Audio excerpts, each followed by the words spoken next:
Well, good. A wonderful mid Monday morning here in Etowah County.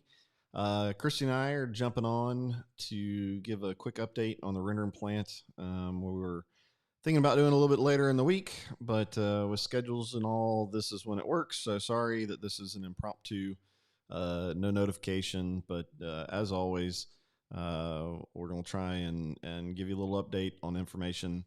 As you're jumping on, guys, hit that share button and drop any questions that you've got while you guys are jumping on. And for those of y'all watching later, a couple of things I want to throw out there real quick. First of all, guys, if you have not seen Pastor Z and Bishop T on the Real Talk, they're having some great conversations over there. They had Councilman Worthy and Councilman Wilson on the other day. Great conversation, and it is truly some real talk. So I encourage you, check that out. I'm going to drop their Facebook info in the comments here in just a second.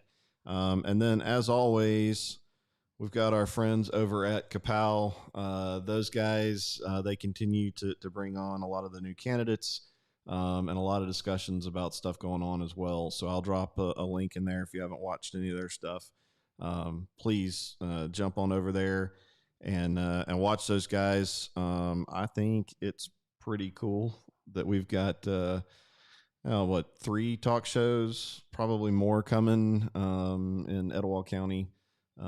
That's pretty fun for me. So those are the conversations we need to be having around here. So it's exciting to see people engaged and excited about where we're at and where we can go. So good stuff to watch. I watched Pastor Z's show last week as well, and it was like an hour and a half, and Councilman Worthy and Wilson both were great, provided a lot of information, and they invited all of the council, but Worthy and Wilson were the two that agreed to come on. So yeah, appreciate them. That conversation in particular was a lot about the education, and I think Pastor Z is on the board. The school board. Yeah, the school board. He's on the school board. So he definitely has a lot of insight into the inner workings of the school system, and those funds, the funding of a lot of discussion about the budget and all that kind of stuff. So guys, again, great conversation. I very much encourage you. You're doing the dishes or whatever it is around the house, going for a run. You can stream that, throw the AirPods in or something like that, and listen to their conversation. It was really good. So, how are you doing, Christy? I'm doing great. I hope everybody is too, enjoying this nice weather we're having and enjoying all the high school games and moving along. So it's been a good, we've been working a lot behind the scenes getting ready for trial here. And so after the busyness of August and the airport authority meetings and all of that activity, we're working on trial prep. So that's what we're here to talk about a little bit today is January and our final hearing and what happens next and what we're doing in the meantime. Well, we'll get some updates here. Hold on. Let me one more little admin thing before we jump into some of the stuff that's going on. Guys, please drop a question if you've seen some stuff.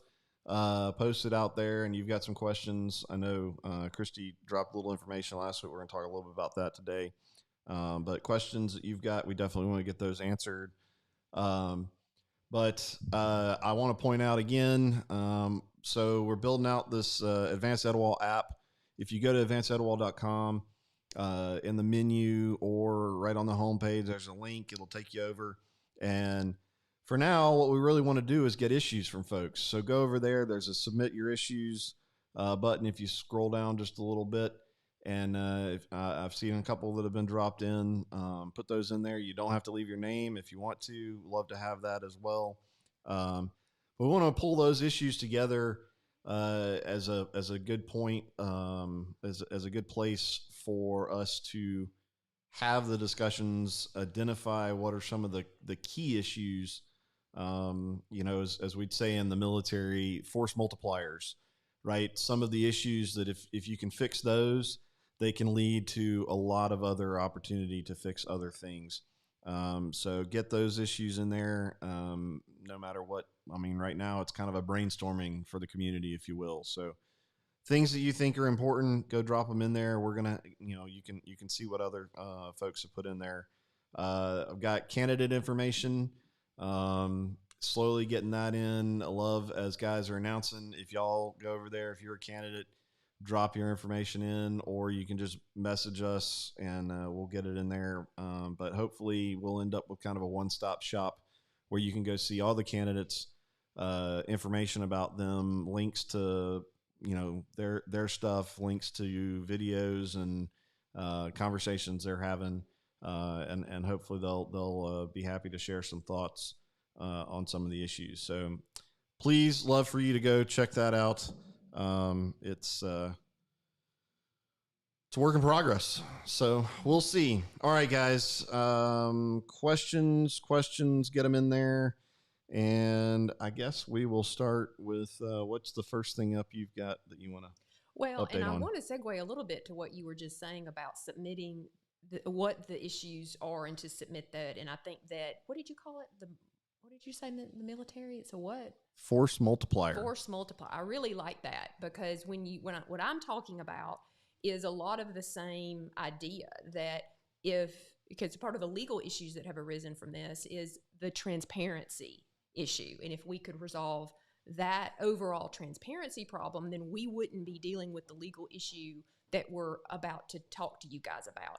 If vision was something that the leaders and the people agreed on and that we were all on the same page, then a rendering plant, perhaps we would not be, from a legal point of view, sitting here. So that segue is really good. It just struck me as you said that a lot of the issues we've identified already as part of this whole rendering plant fight, that if we fix those, then we wouldn't have had these issues, and hopefully won't have those come up again. And I'm sure you guys can name more of those. So go in onto Advanced Etowah and do all of that, and think about, it may be, there are some really big but low-hanging fruit that if we just address those problems, then it will fix a multitude of problems underneath that. And look, as much as I like having a job and fighting for these things, I would rather we fix the problem and have the success that we need, instead of being in court in order to fight to fix the problems that our leaders should fix on their own. Well, I'm sure in today's America, there's no end of work for lawyers. So, well, there's more positive work, like let's help get a closing together where a new industry or a development, and that creates more work for lawyers and more places for people to work. And those are the issues I would prefer to do. But that's what I'm here for, to fight the fight. And that's what Advanced Etowah is doing as well, too. So I will segue into that with the update on the zoning case. Okay. I think I try to talk to people a lot, and and make sure people, there's so many different fronts to this war. And so, I try to break them down so that people can kind of figure out what I'm talking, which battle I'm talking about. But the zoning case is kind of the main one right now. It's the one that's set for final hearing in January. It's the one where we're arguing that to rezone the airport property would amount to spot zoning from I-1 to I-2. The city can't do that. And then also we're also arguing that the rendering plant would be a nuisance county-wide as well, because we know they were looking for other locations to place this if the airport zoning issue did not get resolved. So we expanded the breadth of our case to include that as well too. So we've got that scheduled. So we're prepared. We're getting ready for that right now. We're deposing people. We're getting written discovery in. We're filing motions, all to get ready for that. And I pointed out in one of my posts recently that we got the expert witness list in from Pilgrim's Pride. And so there's 13, and we can post this if you want to, Michael, too, 13 experts, which is, a lot.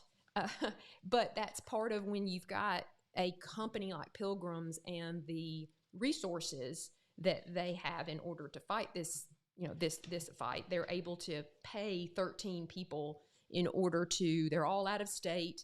They're different engineers and academic people, people in the poultry rendering world, all to sort of come in and talk about how their technology is state of the art and how from an industry leadership, Pilgrims is supposed to be this great leader that does super things, interested to see what their response is to all the criminal, all the fines, all the everything, if that's, Well, we'll, yeah, we have not posted that list yet of the experts, right? I don't think I we've don't gotten think that we out have, there. but we can. So we'll get that out there. I would like to say a huge thank you to Clemson University.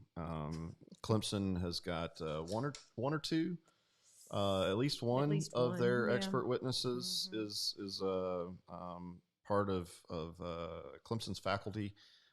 So they're going to come and tell our community why we need this rendering plant and how incredible the technology is they're working on. I don't mean to make light of the technology, the advancements that they're making. I'm sure there's great things going on there, but it's definitely a little frustrating to see a very established and prestigious university like Clemson that is supporting. And I don't know. I mean, do the folks at Clemson even understand what it is they're supporting as coming in as for testimony on this? That hey, you've got a huge portion of a small community in Alabama that clearly does not want this company, and we really don't care what the expert has to say, for multitudes of reasons.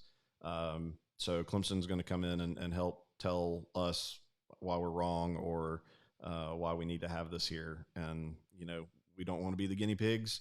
I hope that they're developing some awesome technology, and I hope that it works somewhere else. I know, going all the way back to the beginning when Mayor Taylor told the city council, we don't want to be the guinea pigs. So, that is what it is, but we'll get that list out there.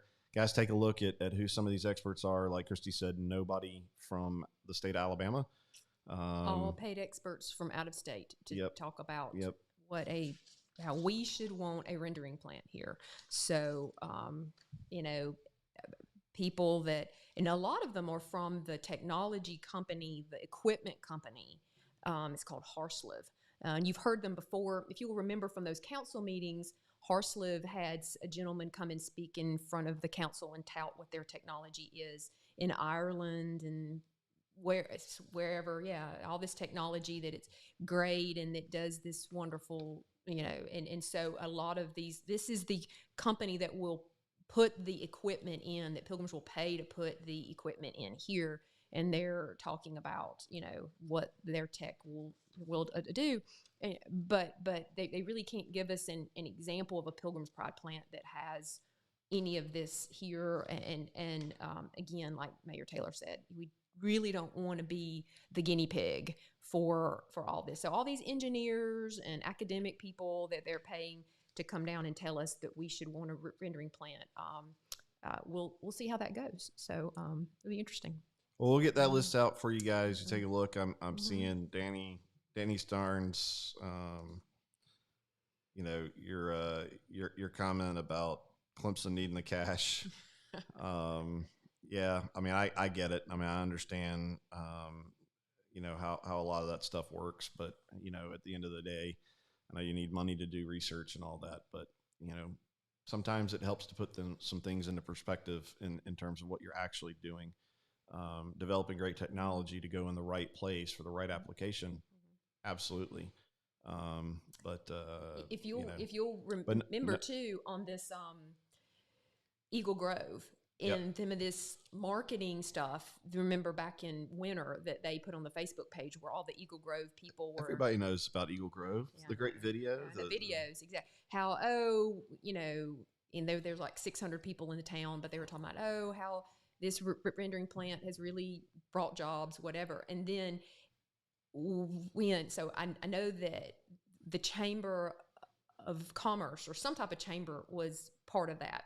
And so Heather New here at the chamber called her and said, hey, I'm the chamber president here. You're the chamber president there. Tell me why you do that video. And that she was sort of like, we had no idea. We thought we were just doing some puff piece for Eagle, but we had no idea that your community was fighting.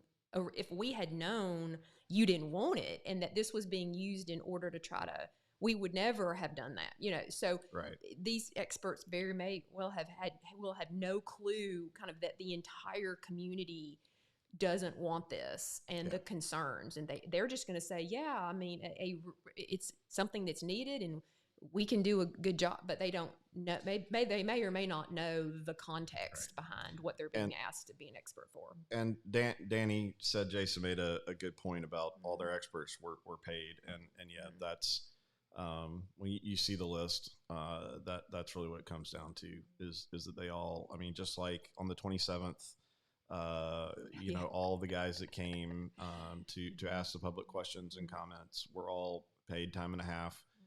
Coming from other facilities.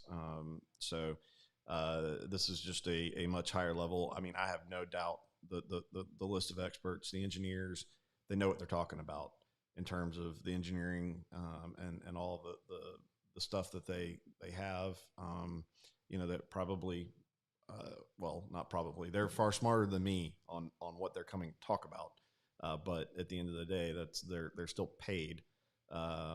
So, and at the end of the day, there's tons of other reasons besides just the smell, or, you know, other issues than just the environmental, that, you know, that's why this is so crazy that this thing is still going on. Here we are almost a year in, why this is still going on, because there are just so many reasons. This is a bad idea. So, all right, what have you got next? All right, we will get those posted today. That's happened, and that will continue. I'll, you know, update everybody as sort of we dig into these guys. But so the next interest, we filed a motion today. If you remember, the last time I think we jumped on, we talked about the fact that the court in its order had given the city a deadline of September 30, that if you wanted to realign as a plaintiff in this case, so the plaintiff is our side. If you wanted to realign, because the council had passed a resolution August 31st, I believe, August 30th, 31st, to oppose the rendering plant at the airport. And the judge noted that and said, city, if you oppose it, if you want to realign, then September 30th is your deadline in order to file that. They didn't file anything. And so they weren't required to realign. The way the court's order said, if you want to realign, you have until that date in order to do so. So we filed a motion to compel, asking the court to not just tell them you had until a certain date that you need to file a statement about whether or not you are realigning or not. And here's why we're pushing that, where it's just not something that's optional, that we need to know what the city's position is. Because if you've been watching the council meetings, you will have noticed that the issue didn't come up. I mean, the council did the resolution on August 30th to oppose the rendering plant. The court order was issued in September and giving the September 30th deadline in order to realign. But nobody asked the council that I'm aware of, what do you want to do? You want to realign in this case? And which should have been, I mean, my understanding is the expectation would have been that they would have come before in a city council meeting, brought it up, and then probably gone to executive session and had a discussion. That's right. And that's why we jumped on that live 3 weeks ago, Michael, is to talk about, hey, that was on a Monday when we went live. That Friday was when that deadline was. And so the expectation was tomorrow they're going to ask them. They'll either convene into some type of an executive session and come out. There may be a vote, because in order to make a decision on whether to realign from a defendant in a case to a plaintiff in a case, the council is the party that would make that decision. So the expectation was, well, at tomorrow's council meeting, they're probably going to chat about that. They didn't, and they haven't. And so there should be some type of a decision made, and we're just not talking about that. Decision would have to be in an open meeting Right. They could go into an executive session, but you have to convene the meeting, go in an executive session, and then come out and vote. And we haven't seen that. Is the position that it can't be that the mayor made that decision to not realign, because in my motion, I attached the transcripts of Mayor Guyton's testimony at trial where he says over and over, that's not my decision. It's the council's decision. I don't have anything to do with that. And then the council did the resolution opposing it. So the council hired Brad, the attorney, Brad, right? Yeah, their attorney. So then there's just has there been a meeting? Has there been a discussion? Has there been a decision? How can there be a decision not to file anything to realign if no conversation, or if a conversation has been happened but it hasn't been in an open meeting? Like, Judge, help us sort it out. Why has not only nothing been filed, but no council discussion has happened in 3 weeks since this has happened about what to do, whether to realign or not? And that's important, because if they realign, if the council doesn't want it, if there's a vote to realign, then imagine the taxpayer dollars and taxpayer time that would be saved if the city realigned. If they were a plaintiff in this case and realigned, and the council said, you know what, I want to realign. Yes, go ahead and do that. And that means that the zoning, because the council decides on zoning, the council ultimately votes on that, then that says that the zoning issue's over, because the council will have realigned as a plaintiff, which will take the position that you can't rezone it for a rendering plant there, which appears to be what the resolution of August 31st says. They oppose a rendering plant at the airport. So why are we wasting money and time of the court and the taxpayer if the council is really a plaintiff? And if they're not, then let's count heads and see who's not, right? Then we need to know. The people need to know if there's a resolution to not put it here, then is there a resolution to realign? And that's the motion that we filed in order to ask the judge to make them either say yes or no, not just not respond. Either realign or say you're not going to. And they're certainly not unanimous, so there should be some conversation publicly to answer these. And they are not paying the attorney to unanimously make decisions. It's not one of those situations, right, where, hey, we just hire the attorney and the attorney tells their clients, just be quiet and I'll take care of it.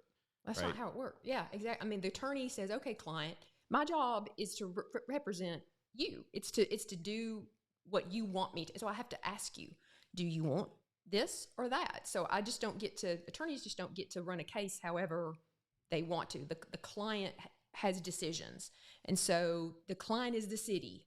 And if the city has a decision, then the council makes that decision. And so Brad cannot just call Lee Roberts and get direction from Lee Roberts as the city attorney, because the city council is the client for Brad, right? That's what our position is. Okay. That the council is due to make the decision to realign, and that should be in an open public meeting in a public vote. Because I'm sure, in all fairness to Lee, he's in a tough situation now, and I don't know how you handle that as a city attorney, where you've got a portion of the city council that thinks one way, another portion of the city council that thinks one way, a mayor that thinks one way, the IDA, which has its own attorney, but clearly working, hand in hand with Frankie Davis, and Frankie Davis's should be, so you got Lee trying, he's stuck in a lot of that kind of stuff. What battle is he actually fighting? Who's his client that he's representing? That's a tough position to be in. Well, Mayor Guyton made clear at trial, the decision is not his, it's the council's. That's what he said, and I attach it to Gotcha. this. And if the mayor says the council decides, and the council does a resolution opposing it in August, then why are they not being asked about to realign or not? Right. That's who the decision maker is, and they may say no, they may say yes, but we need to know what that decision is because it has consequences for our January hearing for everybody. And so that's what the motion was. So we just don't feel, so the judge could do a couple things, right? He could deny our motion and go, no, I gave them a deadline until September 30th to file something. They decided not to. Then we're just going to keep on going. He could very well do that. Or he could grant the motion and say, okay, city, file something affirmative with the court on what you're going to do. And then, so we'll see. I'll update you guys. And then also as part of this motion, we also asked the court but just for judicial economy and cost that, asking the airport authority to provide a timeline on when the decision on the proposals to sell the property is going to be made. Because if hypothetically Pilgrim's Pride is not chosen, then that affects our January 3rd case as well, too. So, we're getting ready for this January 3rd case that, in theory, Pilgrim's Pride could not be chosen to sell the land to. They could either not sell the land at all or choose Etowah Community. If either one of those are the case, then obviously that has an effect on our final hearing as well. So we've asked for the court to compel the airport authority to just give a timeline on when that decision, because we don't know. We haven't been told. We keep getting periodic questions and solicitations for more information on the Etowah community stuff. I don't know how much we've really talked about that publicly, but those seem to dribble in every couple of weeks. Some of that stuff, I know that you've replied back with well, we're going to require an NDA, which is an actual appropriate application of using an NDA. With some of the information of who all we've been talking to as Etowah community for potential tenants and all that kind of stuff. But there's been a solicitation for that information they're trying to factor in. So we've been told that the younger associate consultant that she's an economic consultant, and they're plugging in numbers to determine what the economic impact of each project could possibly be as part of what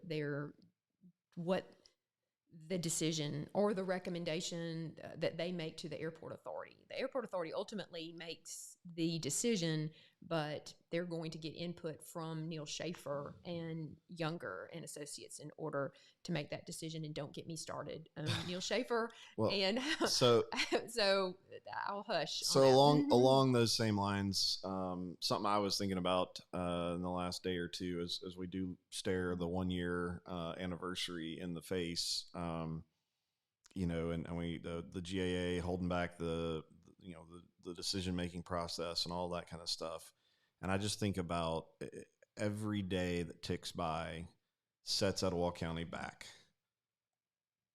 some portion. Obviously, there's stuff we know. Right? We know of businesses that have been put on hold. We know early on businesses that wanted to base airplanes at the airport that have, who knows where they're at now in terms of whether they found another place. But every day that this continues on and on, you've got a small handful of people that are setting this community back, potentially years. For growth and advancement. It's good that we're here and we're having these conversations. I think the net result will be a better and stronger community.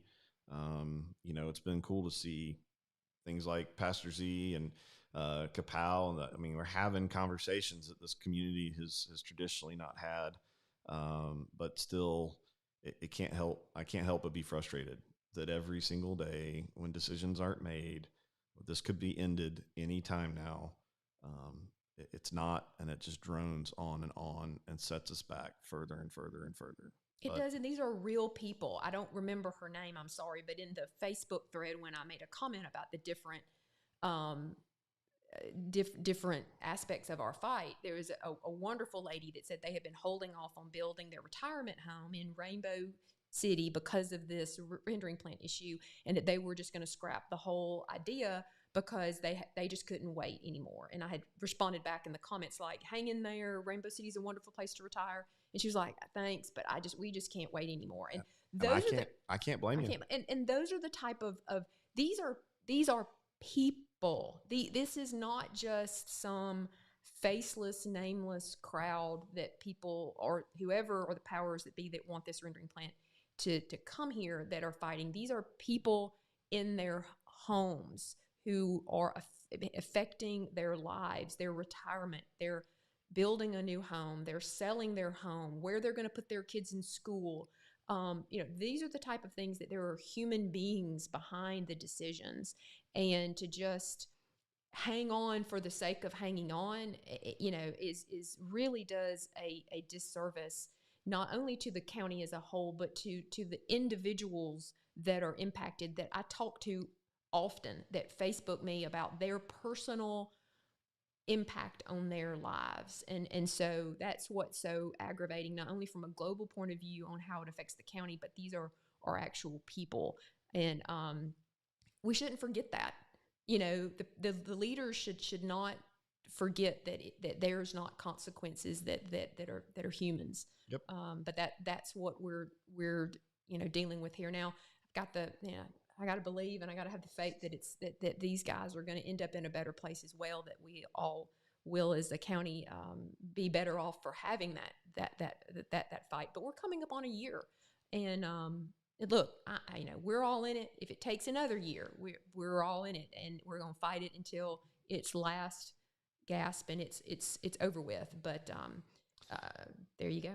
Yep, Danny, this issue is good old boy elections, and Exactly. that's the truth, and that's why I'm excited to see everybody talking, getting the information out about the candidates, folks that are running, talking about the issues. I mean, guys, there's some hard conversations going on right now, and there's some really good ones. And I'm encouraged. I know when I say encouraged, I'm also frustrated, like everybody else. But the biggest thing is we got to encourage each other, encourage citizens, pay attention. This next election is a make or break for the county. So I'm not going to jump into that too much. We'll save that for some Etowah issues discussions coming down the road. You've got some more rendering plant update stuff, right? I do a couple more. I did a post last week about the amendment. So we talked about the zoning case. And so the other case is the open records case we have pending. That's the case where the city, the water board, and the IDA had not provided the records we had asked for. As a governmental entity, they are required in order to provide that.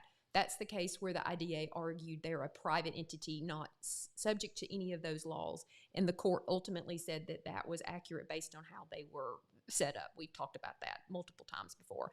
So if those of you that have followed, I posted about how I amended the open records case to add the airport authority and the fixed base operator, Northeast Alabama Regional Aviation, as a party to that, because we have been requesting records from those two entities as well too that we have not received. There's just a lot of confusion on the financial operations between the city, the airport authority, and Northeast Alabama Regional Aviation, not to be confused with Northeast Alabama Regional Airport, right? Which it's interesting that they named the nonprofit almost the identical name as the airport, but the concern, right, is that when you look at the Northeast Alabama Aviation, which I'll call the FBO for the sake of it's the fixed based operator, so right. FBO. So when you have they're a mirror image board. The airport authority board members and the FBO board members are the same. The way the bylaws read for the FBO, they are the same. So what that creates is that you can, if you're a nonprofit, if the FBO is a private nonprofit, 501c3, it can have, and it contracts with the airport authority in order to operate the airport. And if the FBO then is not subject to the Open Meetings Act and the Open Records Act. So you've got the same boards. One has to have an open public meeting and the other does not. And it's a convenient way, if one wanted to, in order to avoid the Open Records Act and the Open Meetings Act, in order to set something up that way. I want to point out that the Mega Sports Complex Authority tried to set up the same thing a couple years ago, and Phil Williams made him stop. So when he was in the Senate at that point in time, but that's another story for a whole other day. Right. The FBO has recently been having joint meetings where the Airport Authority and the FBO jointly meet. They have all these joint things going on, and so our position is that by virtue of this, it being an alter ego of each other, that the FBO has now availed itself, that it's a component unit. It's an alter ego of the Airport Authority, and its records should be public and open as well too. So the court will help us sort that out. And because there's so many financial operations of the airport that's in the FBO that we don't see, that we don't have access to. And we know, I mean, we know for a fact that some money's going to the Airport Authority and some money, and this is from like revenue from the airport, like hangar rent and stuff like that. Some of that money is going to the FBO. Some of that money is going to the Airport Authority. Of course, the Airport Authority does have audits, as Ms. Rosser has pointed out about the airport in the city. There are public audits that you can get access to. The FBO has not been handled that way. And that's the kind of information that we're asking for and have yet to receive. And when you look at the Airport Authority public audits, it's only partial because most of the operations go through the FBO. They contract, which we don't have those contracts. We've asked for all of that. We don't have it. We know that when you look at the Airport Authority audit, it's pretty thin because all the operations, all the employees, all the stuff goes through the FBO, and that's silent. We can't see that. So really looking at the Airport Authority, its audit doesn't tell us a whole lot because not much goes through there. So that's why we've asked for the records on the FBO. And I do want to give a shout out to you, Michael, and all of you aviators. Y'all have been preaching this sermon for years now. I'm just picking a thread. She's talking about you, Lance. I am.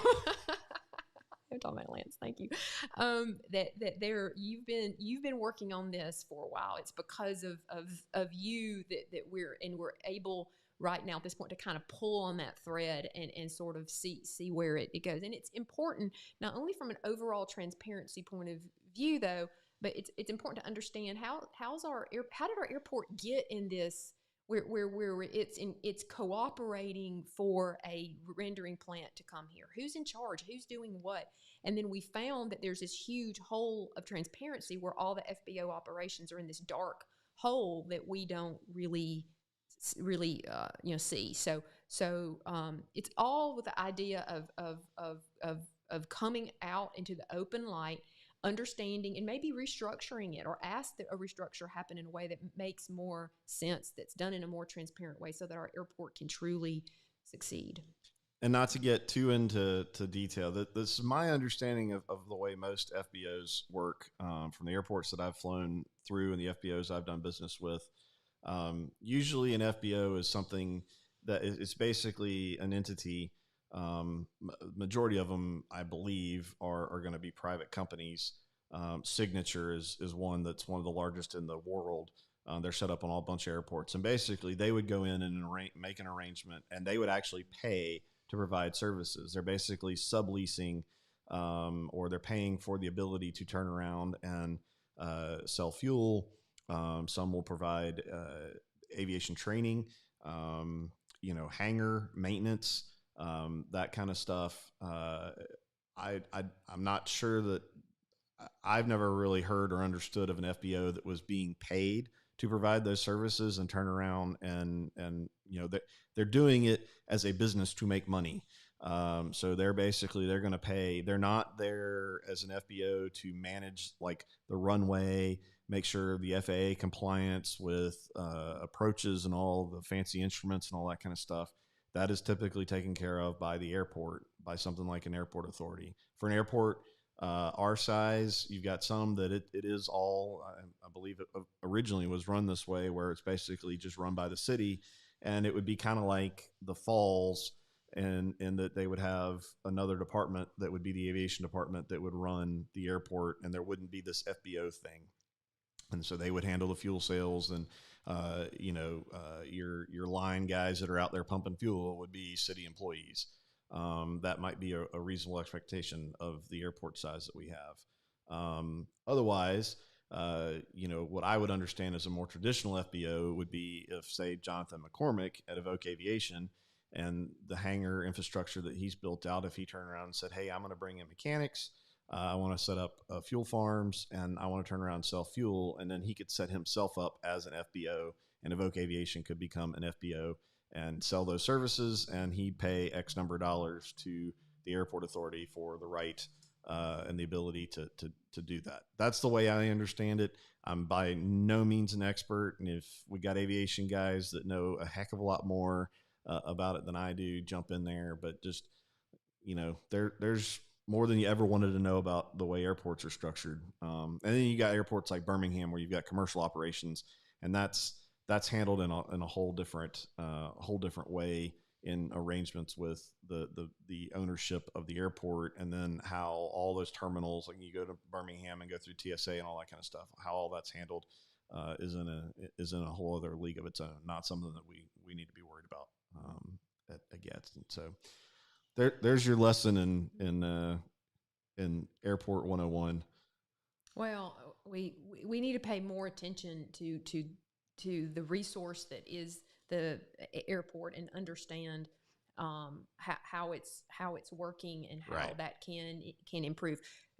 For all we know, it could be running exactly the way that there's. But the point is, we don't know. There's a huge.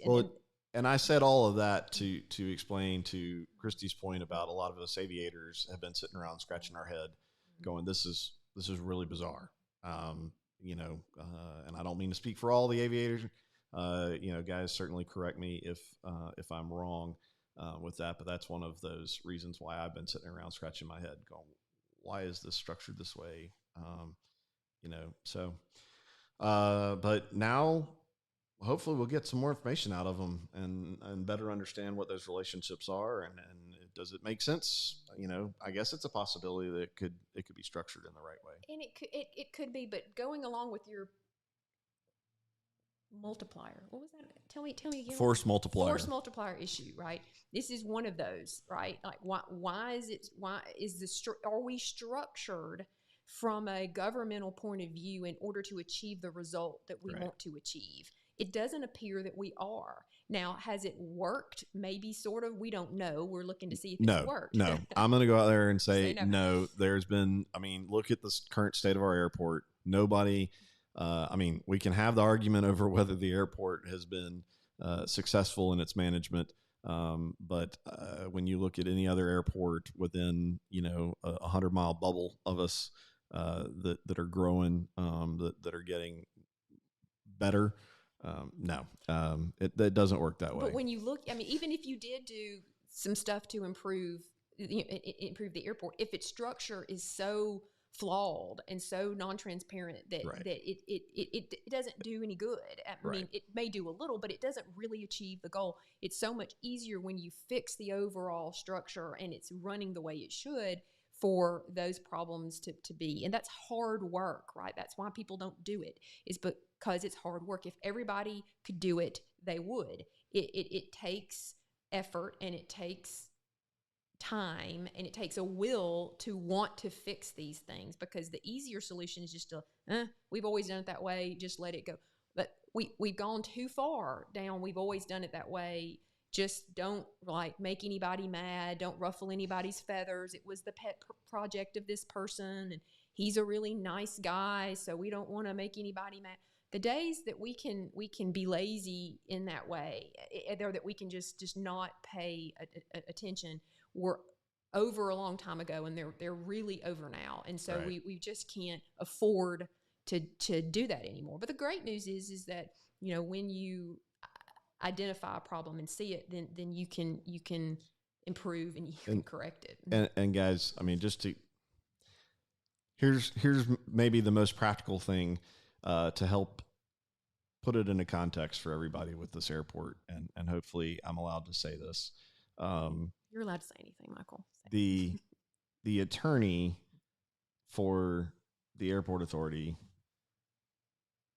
has come back and said, I'm not the attorney for the FBO, as you have made these amendments and made the filing and added them in.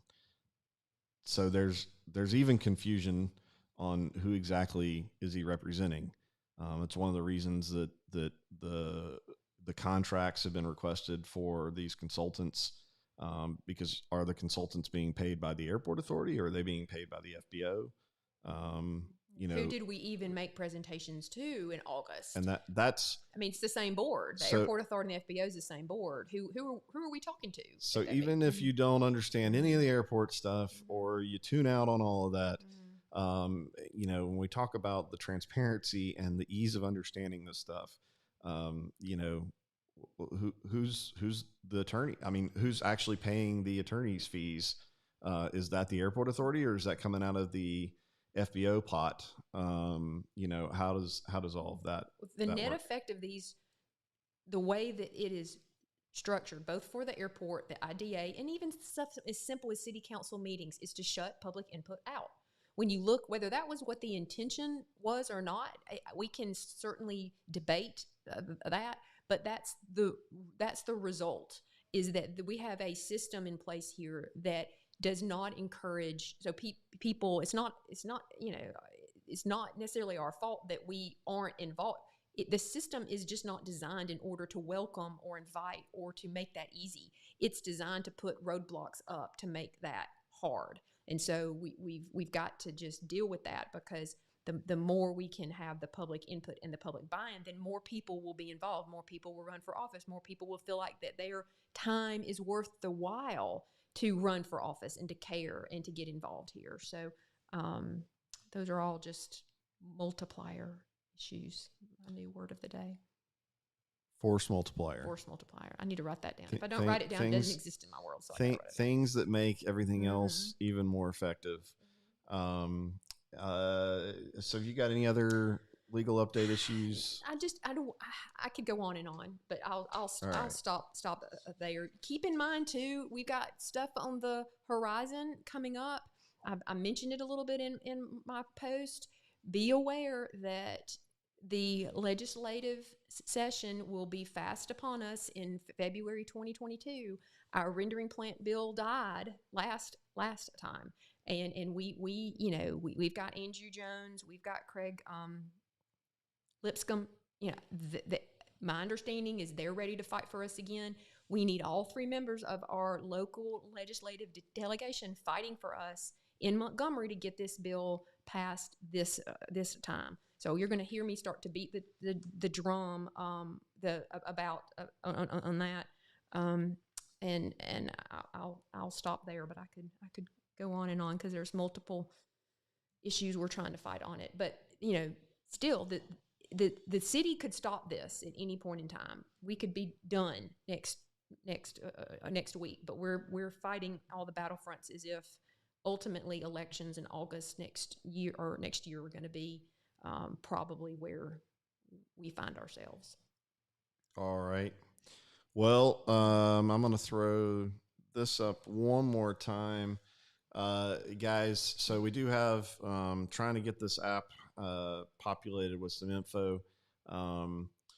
information about the candidates, information about the issues. If you've got issues, ideas, then head on over there. So you can you can submit those issues. I'm also adding documents. So while we've got documents and all this stuff that we've gone through over the last year, a bunch of stuff in the opposition group, we're trying to make it so that it's a little more searchable, a little easier to find some of these filings, and all that kind of stuff. And there'll be a lot more to come. Certainly the transcripts from all of the legal cases, and all that kind of stuff will eventually get out there. There's just appropriate protocols and respect to the court that we want to certainly adhere to, that prevent some of that from getting out there right now. And to be frank, there's some legal strategery going on, and they're always trying to figure out, and I'd say they've been doing a phenomenal job this last year, keeping some folks on their toes.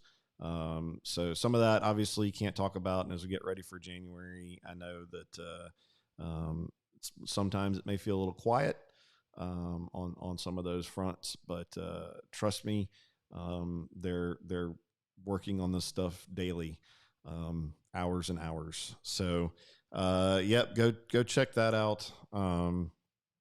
And let's see, what did Maggie say? Let's see, if Gadsden leadership wants to keep the airport open and working, they can simply look at Pell City or Shelby County Airport. Oh yeah, I mean there's airports around here that have been killing it. Albertville has attracted. Bessemer has made a very concerted effort to grow. I mean, guys, I mean, aviation is exploding as we become a smaller, more connected world. Aviation is exploding.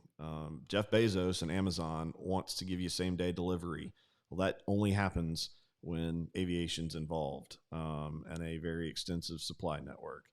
There's tons of opportunity in what's going on there. So yeah, there's a lot of that. A lot of good places to look at, which I barely know about aviation. We've got a lot of folks in this community that know a ton. So, anywho's, I'm not seeing any other questions, guys.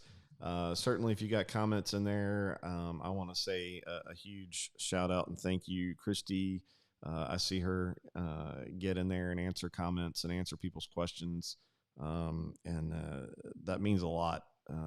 So I think she's definitely more than happy to give time, and that's awesome to see, and certainly been a big piece of making all of this work. You guys engaging, asking the questions, throwing out the ideas, sharing references and all that kind of stuff. Absolutely. Yeah. I think, and I say this every time, the most important part of this fight is this group caring, and without that, we would not be where we are right now. And I hope all of you, as aggravating it can be to still be dealing with it, can be really filled with hope about how far we have come, how much we have learned, and how engaged and how much our people love and care about their home. And so it's a really inspiring thing to watch, as challenging as it can be. And I'm excited to be fighting the fight with you guys, and then excited to see after it's over and after we've achieved what we want to as far as this one particular fight, where we can take our home, because I think it can go a lot of great places. So I've got hope.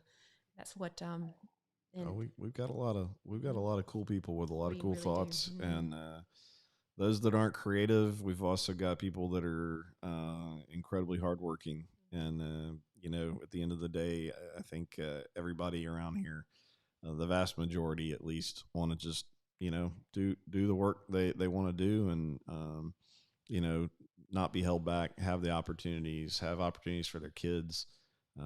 So we're well on our way, I think, to making some meaningful change. Unfortunately, it's probably going to get uglier before it gets better. We've said from the very beginning to a lot of folks, it's only going to get worse. But the end result, I think, will be good. Excited to hear all the discussions of people running. I'd encourage you, and I will say this until I'm blue in the face. If you've ever thought about running, if you're worried that, well, I might not win, or if not now, when? Because if we don't get this one right, there won't be another chance. And if not who, then if not you, then who? Yeah. Right? I mean, it's truly as simple as that. So, guys, encourage your, I know most of you probably know that guy that, oh, yeah, he needs, now's the time. Now is the time to get in there and run. And if you're not going to run, now is the time to try and pay attention. And we're going to try to do the best we can to keep the information flowing to make it easy for everybody to get smarter, so that nobody's got an excuse. Because right now, honestly, you got a pretty good excuse as to why you don't really understand what's going on in our community. I've been trying at this, and I'm struggling. So that's why we're trying to pull all this information together. And then you've got others like Pastor Z's show, like Kapow, that are going to make it even easier to consume what people are talking about, understand how people think about the issues. And, we've got to stay focused on the issues that are the force multipliers, the issues that will make, we've got some low hanging fruit. We've got some low hanging fruit, like this airport structure. It needs to be fixed. It has to be fixed. If it's not fixed, it doesn't matter what good ideas you come up with. It can't go anywhere. The IDA's got to be fixed. The IDA for sure. Got to be fixed. Yep. So, hey, Kathy, love the new setup where both can be seen and heard easily. I'm playing around with. That's why I got this thing set up this way. This is good for 2 people. Won't work for 4. So I don't know. We'll play around with all of that. But thank you guys for joining us. Sorry for not advertising this. Hope everybody has a great lunch, a great day whenever you watch this down the road. Please tag a friend and share it up so that more folks will see this. And we will try at least every 2 weeks to come on and do something like this, probably shooting more for midweek, but this week there's just too much going on. So we'll do what we can do. And working on some other discussions with Etowah issues, because we need to be talking about the issues first, and talking about the problems that we have, the way we as a community see things. Obviously, I've said the airport authority, or the airport issue, the rendering plant is the easiest issue that I think we will ever face as a community. Everything else is going to be hard. Everything else is going to require adult conversation. And some could argue that in America today, having adult conversations is a pretty hard thing to do. So it ain't easy. It takes a lot of work. But thanks, guys, for tuning in. Thank you. Have a great day. We will see y'all